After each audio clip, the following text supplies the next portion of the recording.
The battlefield was quiet now. Smoke drifted across broken streets, and the ruins of human cities stood like skeletons against the sky. The war with the alien invaders had ended only days ago, but the silence felt heavier than the fighting itself. Soldiers walked among the wreckage, searching for survivors, collecting supplies, and trying to understand what had really happened. The aliens had come with ships that blotted out the sun. They had marched with machines taller than buildings. Their weapons had glowed with strange light, humming with power that no human could explain. Yet when the final battles were fought, those weapons had failed.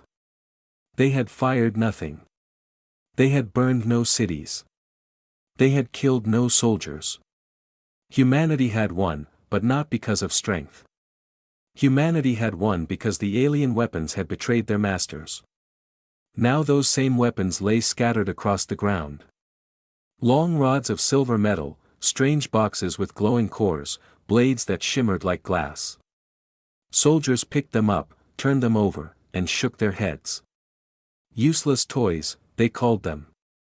Alien junk. But not everyone agreed. In the ruins of New Berlin, a young engineer named Kara walked slowly among the wreckage.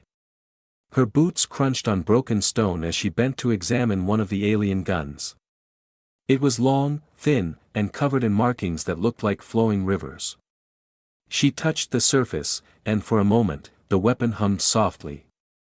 The sound was faint, almost like a whisper. Kara froze.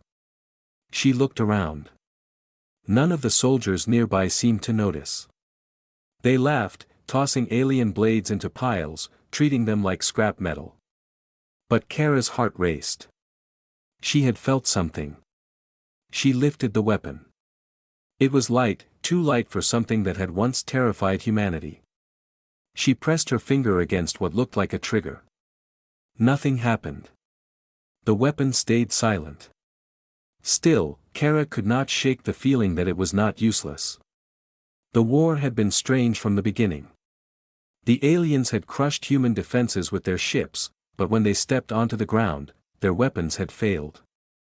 Some said it was luck. Some said it was sabotage. Others whispered that the aliens had never truly wanted to win. Kara did not believe in luck. She believed in design. She carried the weapon back to her camp. At night, when the soldiers slept, she studied it under a dim lamp. The markings glowed faintly when her hands touched them. The weapon seemed to respond to her, but only for a moment. She remembered the final battle. The aliens had charged, their weapons raised, but when they pulled their triggers, nothing had happened. Human soldiers had fired back, and the aliens had fallen. It was too easy. Too strange. Kara wondered, what if the weapons were not broken? What if they were waiting for someone else to use them? The thought kept her awake. Days passed. More alien weapons were collected, stored in warehouses, and forgotten. Commanders ordered them locked away, saying they were dangerous but useless. Scientists tried to study them, but most gave up. The weapons refused to work. But Kara did not give up. One evening, she sneaked into the warehouse. The air was cold, and the walls echoed with silence. Rows of alien weapons lay on shelves, glowing faintly in the dark. Kara touched one, and again, it hummed. Her heart pounded. She lifted the weapon, aimed it at the wall, and pressed the trigger. For a moment, nothing happened. Then the air bent. The wall seemed to ripple, like water disturbed by a stone. Kara stumbled back, her eyes wide. The weapon had done something, something impossible. She tried again. This time, the weapon released a pulse of light. It struck the wall, and the stones shook. Dust fell from the ceiling. Kara gasped. The weapons were not useless. They were waiting for humans. She realized the truth, the aliens could not use them because they were not built for alien hands. They were built for human hands. But why? Kara's mind raced with questions. Had the aliens designed these weapons for humans? Had they known that humans would one day rise against them? Or had they made a mistake, creating tools that only humanity could master? The mystery was heavy, but the danger was greater. If the aliens returned, humanity would need these weapons. And if humanity learned to use them, the war would change forever. Kara knew she could not tell the commanders yet. They would laugh, call her foolish, and lock the weapons away again. She needed proof. She needed to show that the weapons were real, that they could be used. She decided to test them in secret. The next night, she gathered a small group of soldiers she trusted. They met in the warehouse, their faces tense, their voices low. Kara handed them the weapons and told them to hold them tightly. At first, the soldiers laughed. "These are toys," one said. But when he pressed the trigger, the weapon released a wave of sound that knocked him backward. His laughter turned to shock. Another soldier fired, and a shield of light appeared around him, glowing like glass.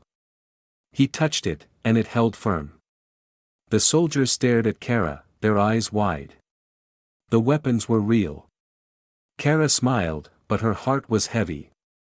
She knew this was only the beginning. Outside, the night was quiet. But in the distance, beyond the stars, the aliens were not gone. They were waiting. Watching. And now, humanity had their weapons. The silence of the battlefield was no longer peaceful. It was the silence before the storm. Kara woke before dawn.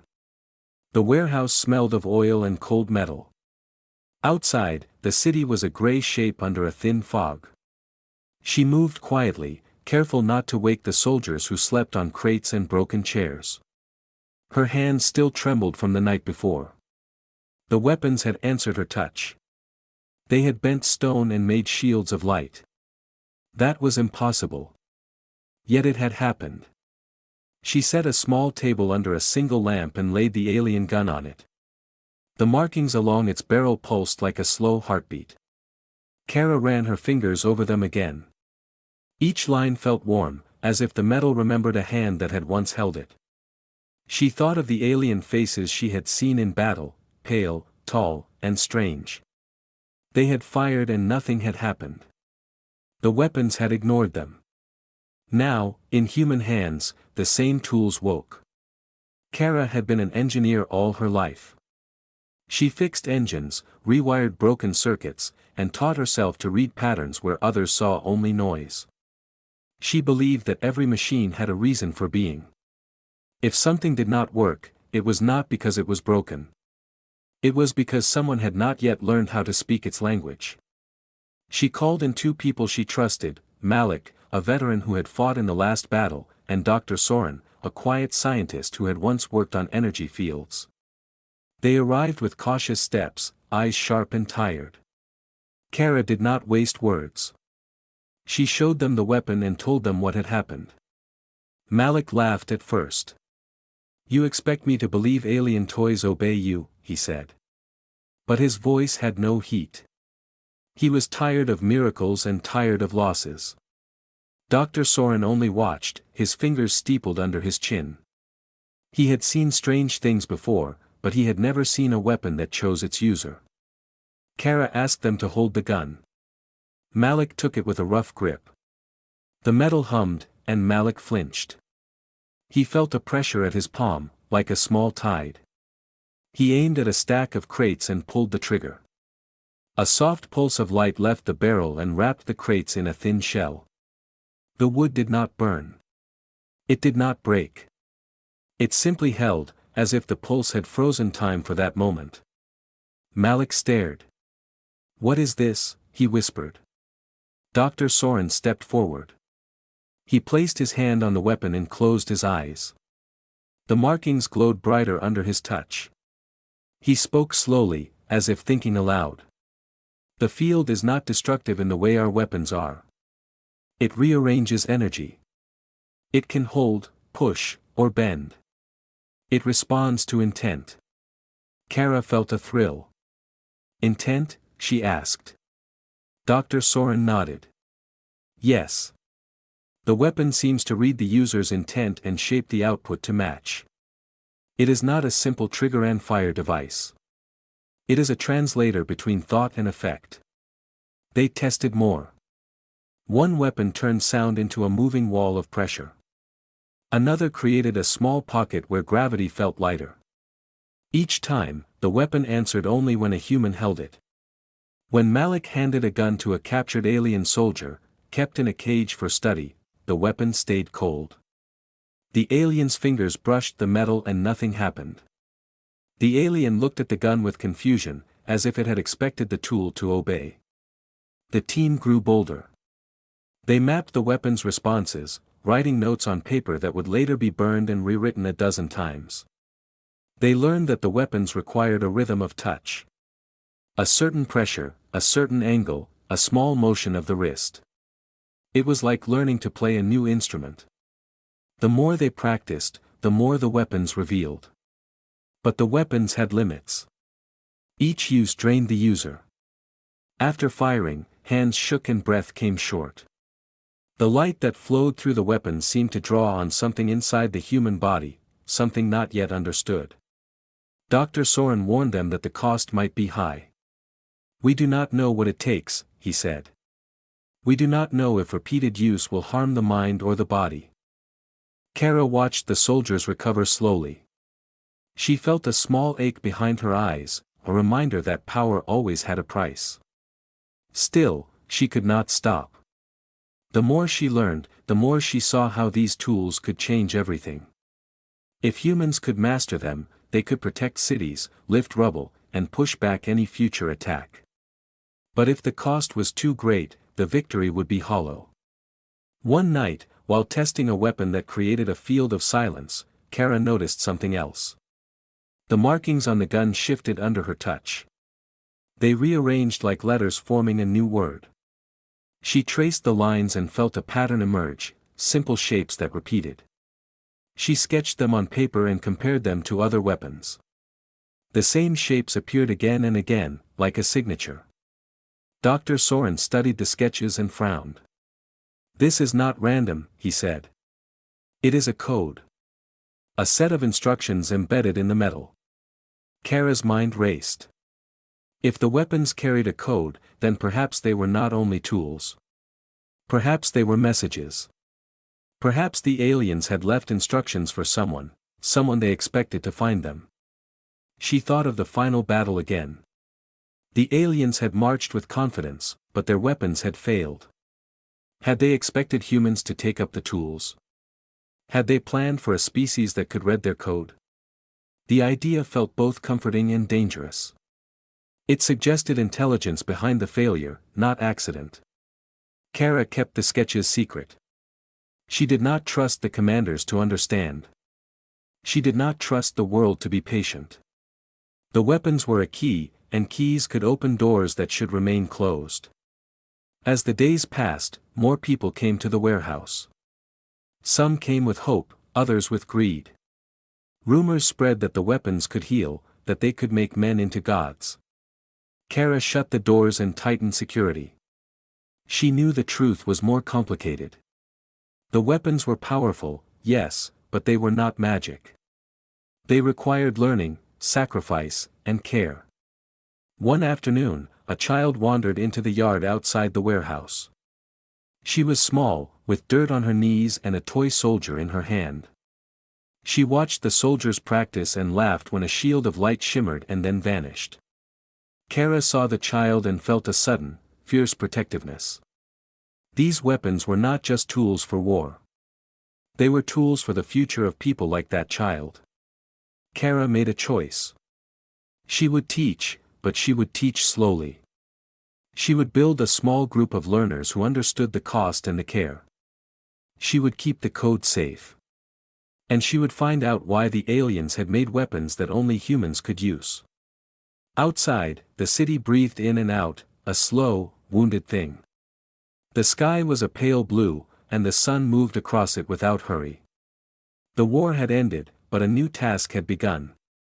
Kara looked at the weapon in her hands and felt the weight of it, not just metal, but responsibility. She did not yet know the answers. She only knew one thing: the discovery had changed everything. The weapons were not useless. They were a door. And someone, somewhere, had left the key for humanity to find. The morning air was thin and sharp. Sunlight cut through the dust that still hung over the city. Kara and her small team moved like a tight unit. They carried the alien weapons in padded cases, their faces set and quiet. Word had spread in whispers: the tools worked. Now they would see how far that truth could reach. They chose an empty plaza for the test. The square had once held a statue of a leader now gone. Broken benches and a cracked fountain made good cover. Soldiers and a few trusted civilians stood at the edges, watching with a mix of hope and fear. No commanders were present. Kara had insisted on that. She wanted the first trial to be honest, not a show. Kara set the weapons on a low table. Each piece looked different. One was long and smooth, like a spear. Another was a small box with a ring of light. A third looked like a blade but did not cut. The markings on each item pulsed faintly when the sun hit them. The team checked their gear, tightened straps, and breathed together. Malik stepped forward first. He had been the one to fire a weapon in the warehouse and feel the shield hold. He was a soldier by habit and a skeptic by nature. He picked up the long weapon and felt the hum under his palm. The metal fit his hand as if it had been made for him. He aimed at a stack of old cars and pulled the trigger. A ribbon of light shot out. It wrapped the cars and lifted them a few inches off the ground. The cars hovered, then spun slowly in the air like leaves caught in a wind. The crowd gasped. Malik's face went pale. He had expected a blast, a bang, something violent. Instead, the weapon moved matter with a calm, precise force. The cars settled back down, untouched. "That's not a gun," Malik said, voice low. "It's a tool." Next, Dr. Soren took the small box. He closed his eyes and placed both hands on it. The ring of light brightened and a soft tone filled the plaza. The sound did not travel like ordinary noise.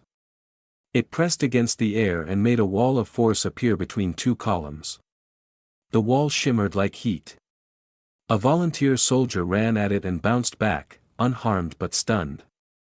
Dr. Soren smiled for the first time in days. "It converts vibration into pressure," he said. "It can stop a charge without killing the charger." Kara watched each test with careful eyes. She noted the way the weapons responded to posture, to breath, to the small tilt of a wrist.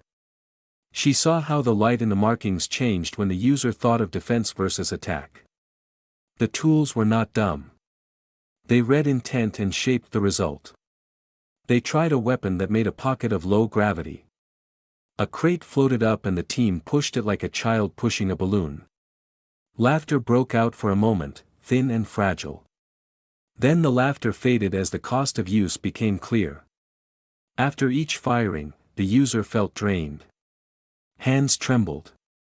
Faces went pale. Malik sat down hard after the first test, sweat on his brow. Dr. Soren's fingers shook as he set the box down. Kara felt a pressure behind her eyes, a dull ache that said the body had paid a price. They measured the drain with simple tools: a heart monitor, a thermometer, a small battery pack that recorded energy flow. The readings were strange. The weapons did not draw power from the battery packs in any normal way. Instead, the human body showed signs of energy loss. Heart rates rose, then fell. Muscles tired quickly. The team recorded everything, writing notes in a careful hand. "This is not just physical," Dr. Soren said. "There is a neurological effect. The weapon seems to sync with the user's nervous system. It borrows a pattern of signals and amplifies them into an external effect." Kara thought of the soldiers who had fallen in the war. She thought of the alien faces that had not been able to use these tools. The idea that the weapons needed a human nervous pattern made sense and made the danger real. If the tools took too much, they could break a person. They tested limits.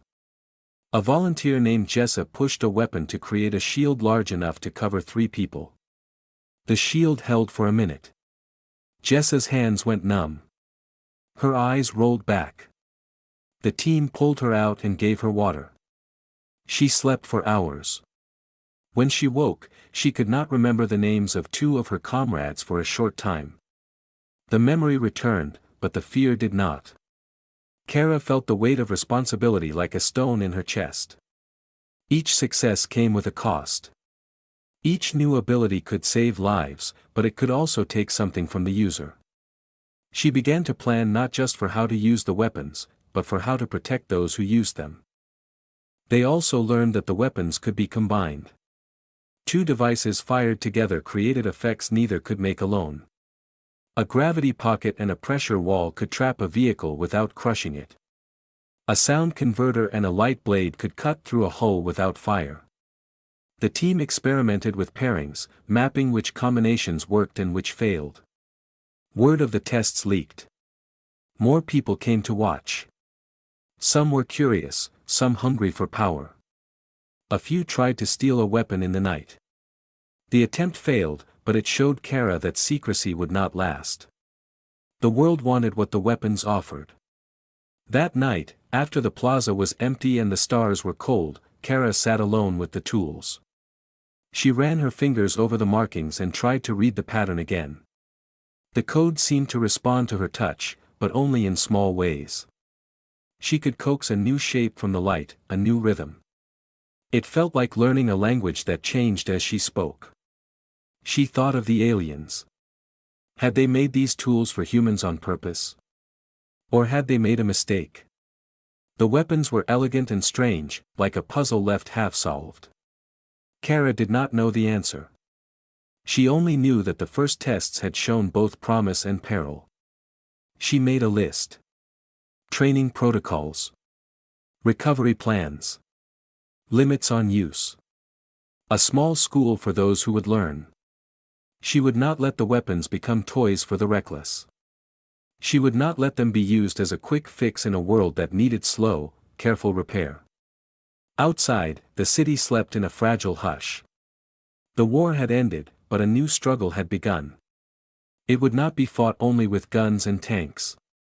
It would be fought with knowledge, with patience, and with the courage to bear a cost for the sake of others. Kara closed the case on the long weapon and locked it. She felt tired, but not defeated. The first test had proved that humanity could turn the alien tools into something useful. It had also shown that power without care could be a blade turned inward.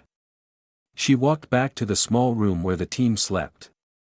She paused at the door and looked at the sleeping faces. She promised herself she would keep them safe. She promised she would learn the code and teach it only to those who understood the price. The night held its breath. Dawn would bring more tests, more questions, and perhaps the first sign that the aliens were watching. For now, the plaza was quiet, and the weapons rested like sleeping beasts, waiting for the next hand to wake them. The sky had been calm for weeks. People began to rebuild. Markets opened in half-ruined streets. Children played near collapsed walls, their laughter thin but real. Kara thought the worst was over. She had not expected the sound that woke her before dawn, a low, distant rumble like thunder rolling from the sea. She ran to the roof of the safe house. The horizon burned with light. Ships, smaller than the first invasion but faster, cut through the clouds. They moved in tight formation, dropping machines that hit the ground like falling trees. The new machines were different. They were armored in dark plates and bristled with spikes that glowed with a cold blue. The first wave had been clumsy and proud. This wave was precise and hungry. Kara felt the old fear rise, but it was mixed with something else, a fierce, steady resolve. She ran to the warehouse and found her team already awake, faces pale but ready. Malik loaded a case of weapons into a truck. Dr. Soren checked the monitors, his hands steady despite the tremor in his voice. The soldiers who had trained with Kara moved like a single body, each knowing their role. They reached the edge of the city as the first machines hit the streets. The new alien units did not march. They unfolded, like metal flowers opening, and released swarms of smaller drones. The drones moved with a single mind, cutting through barricades and hunting for life. People screamed and ran. Buildings that had stood for centuries crumbled under precise strikes. Kara felt the weight of the weapons at her side. They hummed faintly, as if sensing the danger. She handed one to Malik and another to Jessa. "Use them to protect civilians," she said. Her voice was calm, but inside she felt the old ache of responsibility. The first clash was sudden. A drone dove toward a group of refugees huddled in a market. Malik raised his weapon and fired. The air bent. The drone hit an invisible wall and shattered into pieces that fell like rain. The refugees stared, mouths open. For a moment, hope flared. But the aliens adapted fast. Their machines began to test the human weapons. A heavy walker advanced, its armor thick and its sensors bright. It fired a beam that cut through concrete. Human shields flickered and failed. The walker's crew, if they had crew, moved with cold efficiency. They did not panic. They adjusted. Kara watched as the battlefield changed. The alien machines probed for weaknesses. They sent pulses that interfered with the weapon's rhythms. Some human users felt their hands go numb. A soldier named Rafi tried to hold a shield and collapsed, his breath shallow. The weapon's light dimmed in his grip. Kara ran to him and dragged him behind a ruined wall. He coughed and looked at her with eyes that had seen too much. "We need to change tactics," Dr. Soren said, voice tight. He had been studying the weapon's code for days, and now he saw patterns in the aliens' attacks. They are not just brute force. They are testing our neural link. They send interference to break the rhythm. Kara thought quickly. The weapons answered human intent. If the aliens could scramble that intent, they could stop the tools. But the weapons also reacted to combinations. Two devices fired together could create a field that resisted interference. It would take coordination and timing, things humans could do if they trusted each other. She organized the teams into pairs. One soldier would hold a gravity pocket while another created a pressure wall. One would make a silence field to block sensors while another used a light blade to cut the walker's joints. It was risky. The cost of each use was high. But the cost of doing nothing was higher. They moved like dancers. Malik and Jessa worked together to lift a collapsed tram and free trapped people. Dr. Soren and a young recruit named Lien created a pocket of low gravity that sent a charging walker stumbling. The crowd watched as human hands shaped alien light into tools of rescue. The aliens adapted again. They sent a new machine that emitted a pulse of cold that slowed human reflexes. Soldiers who had used the weapons felt their minds fog. Kara felt the edges of her thoughts blur. She gritted her teeth and forced herself to focus. She thought of the child she had seen in the yard, of the faces of those who had trusted her. She would not let them down. A sudden blast knocked Kara off her feet. She rolled and saw a walker looming, its leg bent at an odd angle. It had been hit by a combined strike, but it still moved. Its sensors locked on a group of civilians. Kara crawled and grabbed a weapon. Her hands shook, but she steadied them. She thought of defense, of holding, of keeping people safe. The weapon answered. A dome of light rose and swallowed the civilians. The walker fired again, and the dome held, cracking like glass but not breaking. Around her, the city became a chorus of strange lights and sounds. Alien machines screamed as they were pushed back. Human voices shouted commands. The weapons worked, but each success left a mark. Soldiers slumped after firing, their faces pale and distant. Some could not stand. Kara saw a man she had trained with sit down and weep, not from pain but from the weight of what he had done. The battle lasted hours. The aliens tested, adapted, and pushed. Humanity answered with learning and stubbornness. The new machines were clever, but they had not expected humans to turn their own tools into instruments of rescue and resistance. The tide shifted slowly. Walkers that had seemed unstoppable were slowed by coordinated fields. Drones were trapped in pockets of silence and fell like rain. At dusk, the aliens withdrew. Their ships rose and vanished into the clouds. The city was scarred, but it still stood. People cheered, then fell silent as they counted the cost. The weapons had saved lives, but they had taken something from those who used them. Jessa sat on a broken bench, hands trembling. Malik leaned against a wall, eyes hollow. Dr. Soren checked his instruments and found readings that worried him, signs of long-term neural strain. Kara walked through the plaza, touching the shoulders of those she could. She felt a mix of pride and dread. They had won this fight, but the victory was not clean. The aliens had returned with new tactics. They had learned. So had humanity. As night fell, Kara climbed to the roof again. The stars were sharp and cold. She thought of the code in the weapons, the patterns that had guided their use. She thought of the aliens' strange choice to make tools that only humans could wield. Had they planned this? Had they expected humans to rise and learn? Or had they made a mistake that now threatened them? A small light blinked on the horizon, far beyond the city. It was not a ship. It was a signal, slow and deliberate. Kara felt a chill. The aliens were not gone. They were watching, and they were learning too.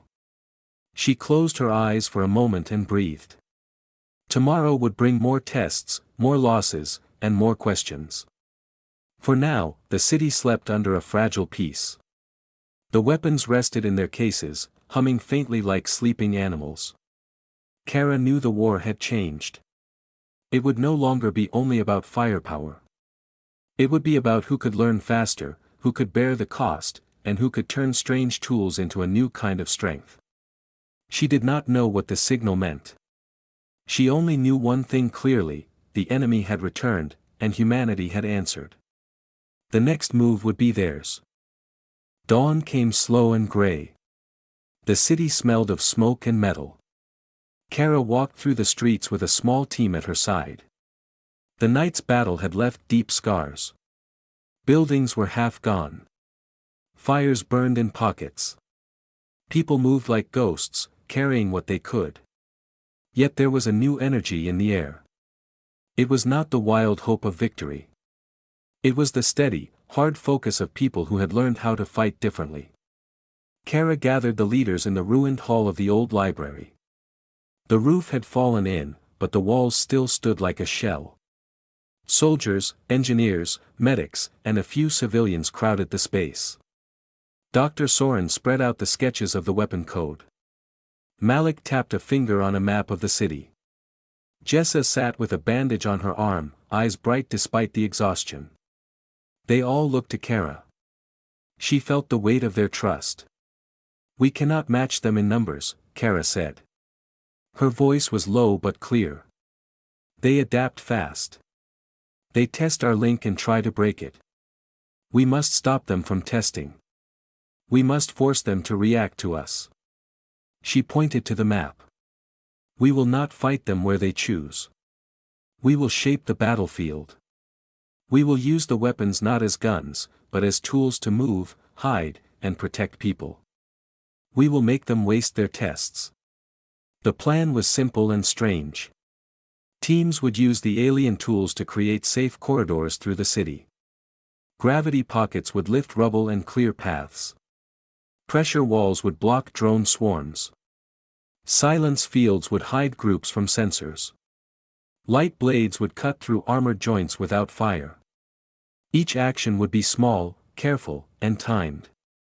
The weapons would be used in pairs and trios so their effects could support each other and resist interference. They trained for hours. Soldiers learned to breathe with the weapons, to set a rhythm in their hands. Dr. Soren taught them how to read the markings and how to match their intent to the tool. Kara watched each trainee and corrected small mistakes. She saw fear in their faces, but also a fierce determination. They were not only learning to use alien tools. They were learning to trust one another. The first operation began at noon. A group of refugees waited behind a collapsed theater. The aliens had set patrols nearby. Malik and Jessa moved like dancers. Malik created a low-gravity pocket that lifted a path of rubble. Jessa fired a pressure wall that pushed the patrol's sensors aside. Two medics carried children through the corridor while soldiers covered the flanks. The refugees moved like a slow river, safe under the dome of light. It worked. The patrol passed without noticing. The refugees reached a safe zone and collapsed in relief. Word spread quickly. People began to whisper that the weapons could save lives, not just kill. That whisper became a small roar of hope. The aliens did not sit idle. They sent a new tactic, a net of pulses that could lock a human nervous pattern and hold it in place. Soldiers who used the weapons felt their hands freeze, their thoughts slow. A team in the east lost 3 men to the net. The loss hit hard. Kara stood at the edge of the field and watched the stretcher carry the bodies away. She felt anger and sorrow, but she did not let them rule her. She had to change the plan. Dr. Soren worked through the night. He rewired a small device that could add a counter-rhythm to the weapons. It was crude and dangerous, but it might confuse the alien pulses. The device needed a human operator to sync with the weapon user. It would add strain, but it could break the net. Kara chose herself to test it. She did not tell the others she would go. She strapped the device to her chest and felt its cold weight. Malik argued, but Kara shook her head. "If it works, we can save more," she said. Her voice did not tremble. They moved into a narrow street where a walker had been seen. The machine stood like a dark tree, its sensors sweeping. Kara and a small team approached. She felt the weapon hum in her hands and the device at her chest. She breathed in, set a rhythm, and fired. The air around the walker shimmered. The machine sent a net of pulses. Kara felt the net brush her mind, a cold hand trying to hold her. The device at her chest answered with a counterbeat. It was like 2 drums in a storm. For a moment, Kara felt her thoughts split. Pain flared. Her vision blurred. She forced herself to hold the rhythm. The net broke. The walker staggered as if struck. Jessa and Malik moved in with light blades and cut the walker's joints. It fell with a sound like a broken tower. The team cheered, but the victory was sharp with cost. Kara collapsed, breathing hard. Her hands shook. She could not stand for a long time. The device had worked, but it had taken much from her. The news of the walker's fall spread like wildfire. People came to see the strange tools in action. Volunteers lined up to learn. The city found new ways to use the weapons. Engineers used them to lift heavy beams and rescue trapped people. Farmers used small devices to clear fields of debris. The tools became part of daily life, not just instruments of war. But the cost remained. Each use left marks on the body and mind. Some users lost short memories. Others woke with headaches that lasted days. Dr. Soren warned that repeated use could cause permanent damage. The city set rules, limits on use, recovery periods, and medical checks. They built a small clinic to treat those who had used the weapons. The clinic was crowded. The aliens changed tactics again. They attacked supply lines and tried to capture the weapons. They sent teams that moved like shadows, stealing in the night. Kara tightened security and trained guards. She also began to teach a new kind of lesson, how to use the weapons without letting them take everything. She taught breathing exercises, rest cycles, and ways to share the load. She taught people to work in pairs so no one person would bear the full cost. One evening, as the sun sank behind a ruined tower, Kara walked through a safe corridor. Children ran past her, their laughter bright and real. A woman waved and called Kara a savior. Kara smiled, but inside she felt a quiet fear.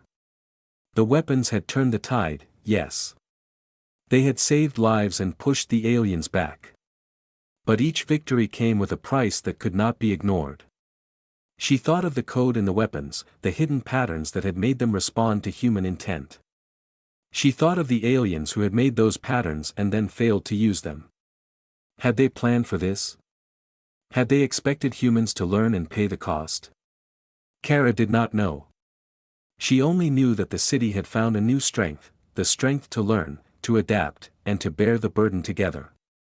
Night fell, and the city breathed a tired, hopeful breath. The weapons rested in guarded rooms, humming like sleeping animals. Kara sat by a small fire and watched the stars. She felt the ache in her bones and the weight of the choices she had made. The tide had turned, but the war was not over. The aliens were learning too. The next move would be clever, and the cost might grow. She closed her eyes and listened to the city. Somewhere, a child sang a small song. The sound was simple and brave. Kara opened her eyes and smiled. They had turned the tide, not by brute force, but by learning and by sharing the burden. That truth felt fragile and strong at once. Tomorrow would bring new tests. For now, the city slept under a thin peace, and Kara held the knowledge that victory could be won, but only if people were willing to pay the price together. The city woke to a strange quiet. The sky was clear, and the air smelled of wet dust and burnt metal. People moved slowly through the streets, counting losses and gathering what they could. The battle had ended. The alien machines had retreated. Ships vanished beyond the clouds. For the first time in months, the city felt like it might breathe again. Kara walked among the ruins with a small group of volunteers. They helped pull people from collapsed homes, handed out water, and carried the wounded to the clinic. The alien weapons lay in guarded rooms, their lights dimmed. Soldiers who had used them sat in the shade, hands bandaged, eyes distant. The cost of victory was written on every face. News spread that the aliens had fled. People cheered in pockets, but the cheers were thin. Victory tasted like ash. The weapons had saved lives, but they had also taken pieces of those who used them. Some could not sleep. Others woke with gaps in memory.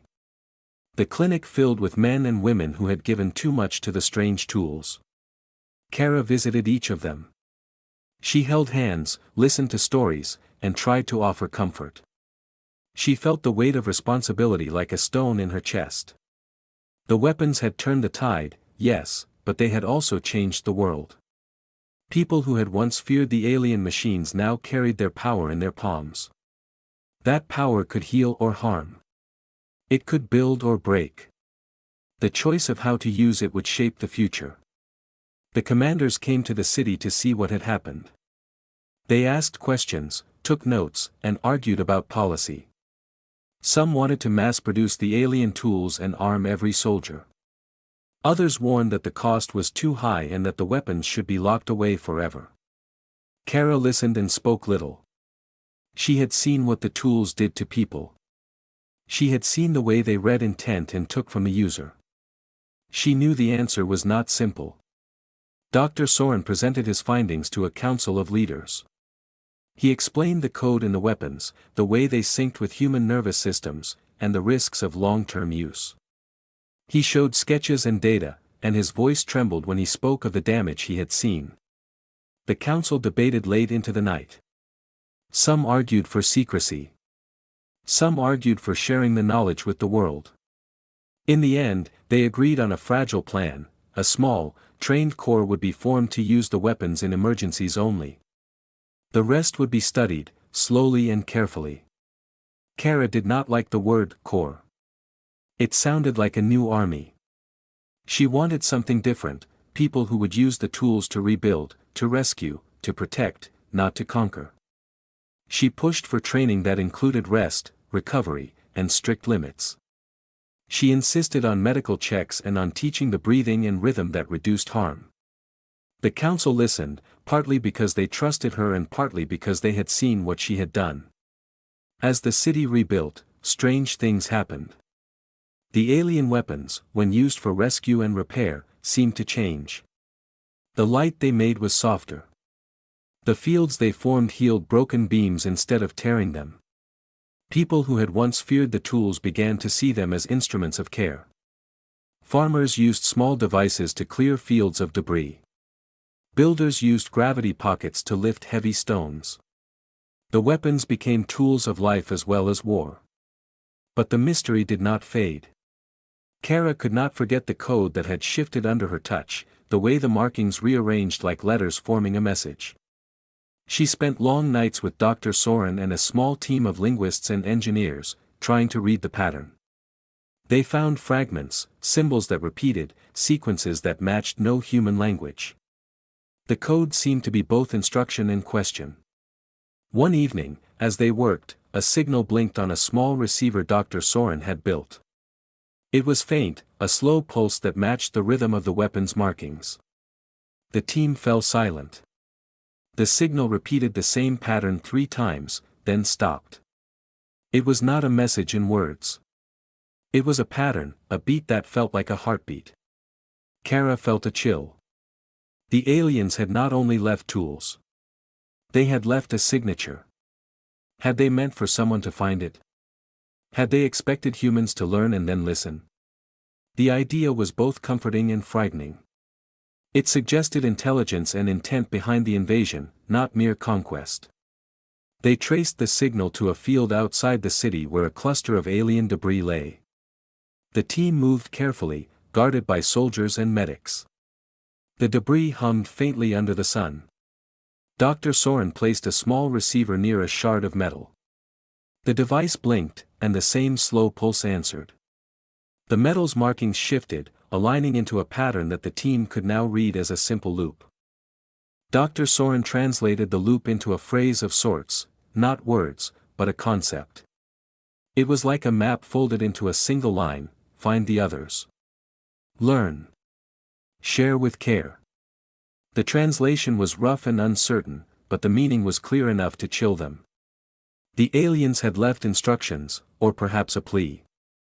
They had expected others to use their tools and to pass on what they learned. Kara thought of the first battle, when the alien weapons had failed in their hands. Had the aliens planned for this outcome? Had they designed tools that only a certain kind of mind could use? Or had they left a test, a way to see if another species could rise to a new kind of responsibility? The council debated what to do with the signal. Some wanted to broadcast it to the world, to warn and to teach. Others feared that sharing would invite new dangers. Kara argued for caution and for openness in equal measure. She wanted the knowledge to be used to heal, not to harm.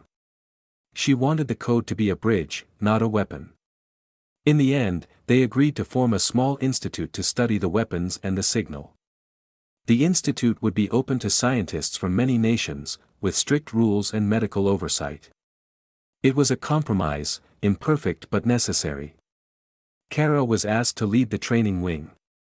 She accepted, not because she wanted power, but because she wanted to shape how the tools would be used. Months passed. The city healed slowly. The institute grew. People came from far away to learn and to help. The alien weapons remained both a gift and a warning. They had given humanity a way to fight back, but they had also shown that power always had a price. One night, as Kara walked the institute's quiet halls, she paused at a window. The stars were bright and cold. Far beyond, a small light blinked once, then twice, then faded. It was the same slow pulse they had heard before. Kara felt a mix of fear and wonder. The aliens were out there, watching and learning. They had left a key and a question. She did not know if the aliens had meant to help or to test. She did not know if they would return to judge what humanity had done with their tools. She only knew that the world had changed. People had learned to turn strange weapons into instruments of rescue. They had learned to pay a cost for power and to share that cost with care. Kara closed her eyes and listened to the night. The signal's memory pulsed in her mind like a distant drum. She felt the weight of the future settle on her shoulders. The victory was real, but the mystery remained.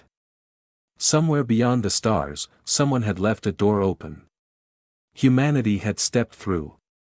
Now they had to decide what to do on the other side.